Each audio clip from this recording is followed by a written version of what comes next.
Біздің өзі танысқанымыз қызық болған өзі. 1985 жылы сентябрь айында 16 сентябрь күні есіме шықпай. 6 жанында мен келдім. Бұл кісіні кездесуге шақырам.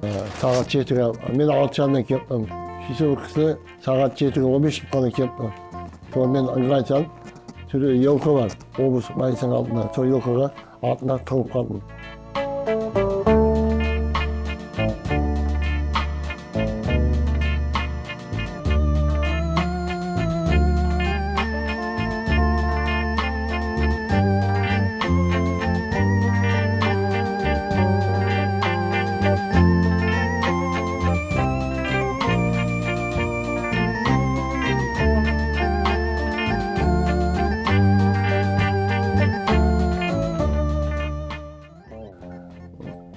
Білдім, бұлар нағып ете келген.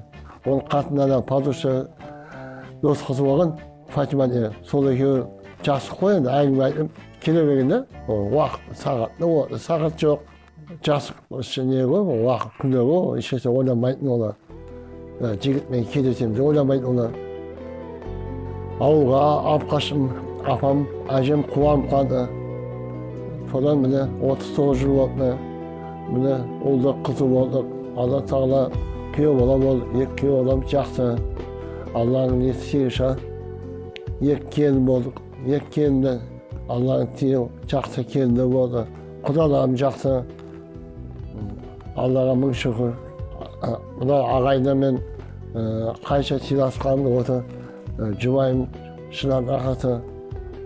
Қанша інілер ма, келінлер ма, солардың басын қосып Аллаға мың шүкір, Алла разы болсын енді. Рахмет, барлықтарына. Кешеміздер ғашық болған кезде суге асып болған арулар жүр үйімізде.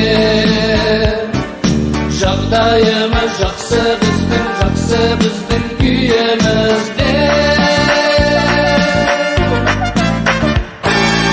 Үйімізге қонамыз. Өмірбектен 10 бала шаға. Шынар әпшеміз сол 10 перзенттің ішінде 4-ші қызы. Әкем бағыс қуанған екен, таза өзімнің қызым дүниеге кетті. Бұл өміш көкемізге таза қызы бұл әпшеміз.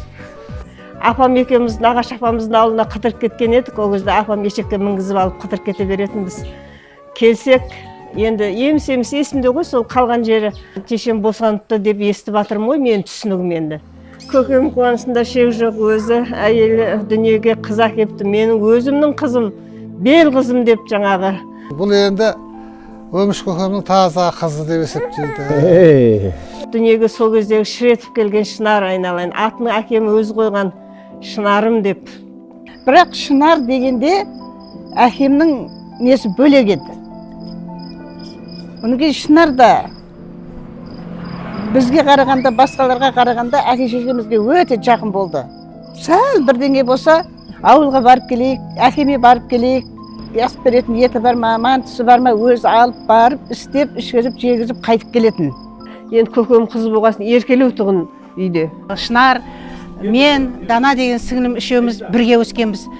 Сырлас болдық, мұңдас болдық, керек болса үшеуміз көк көрпені бір жамылғанбыз үшеуміз. Бәріміз апам айналасында жатамыз ғой енді ол кезде.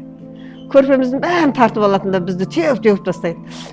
Күлетінбіз. Шынарға былай салыңдар, азында біздің қатарымызда жатады. Сондай ма? Сөйтіп өстік айналайын. Біздер жақсы өстік, Құдайға шүкір.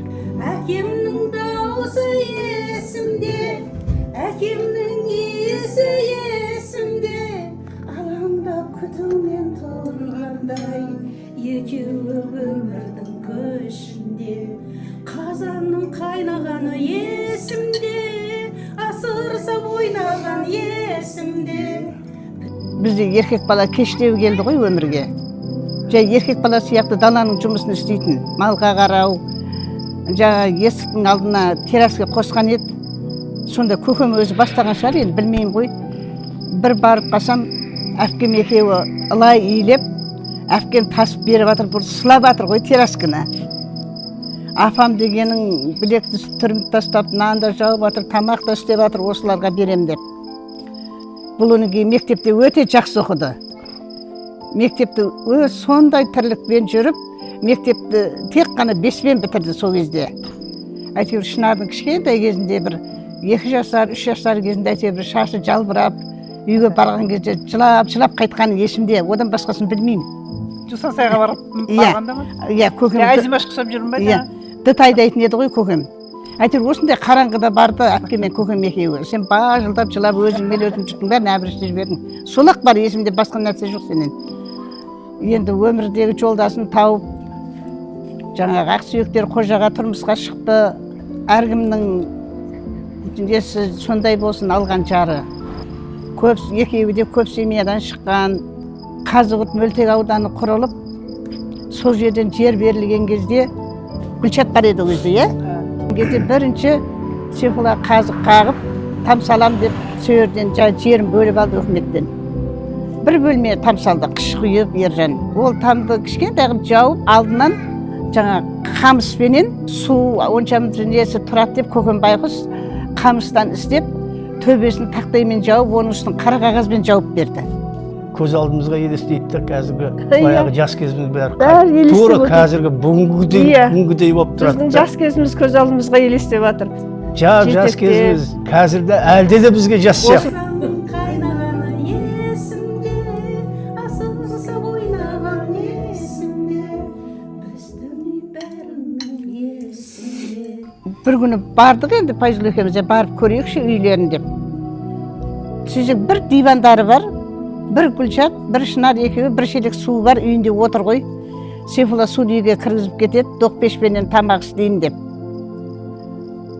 Жаңағы Гүлназ Қазығұрт ауданының бірінші тұрғыны енді, былайша айтқанда.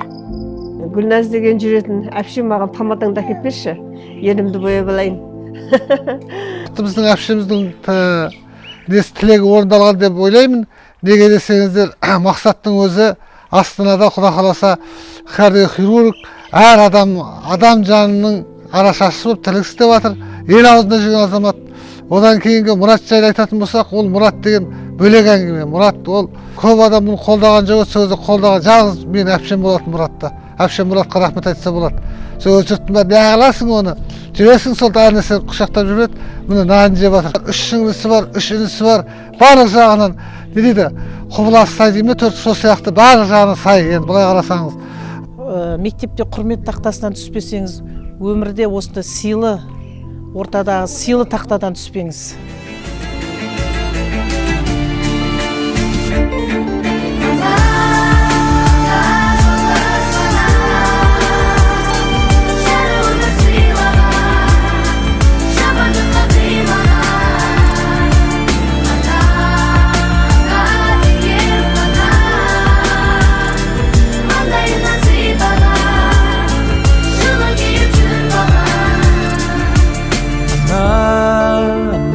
Жалғыз ғана